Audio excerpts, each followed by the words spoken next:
গেল রে, ঘরে ঘরে পতাকা উঠে গেল রে। ভারত মাতা কি, ভারত মাতা কি।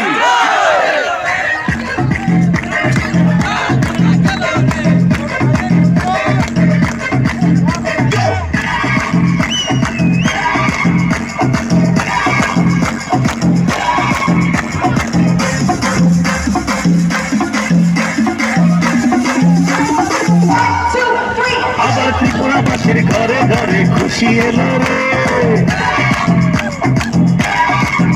আবার নির্বাচনে পদ্মফুল জয়ী হলো রে। ত্রিপুরাবাসীর ঘরে ঘরে খুশি এলো রে, আরে নির্বাচনে পদ্মফুল জয়ী হলো রে। আরে মিথ্যাচারের রাজনীতি হেরে গেল রে।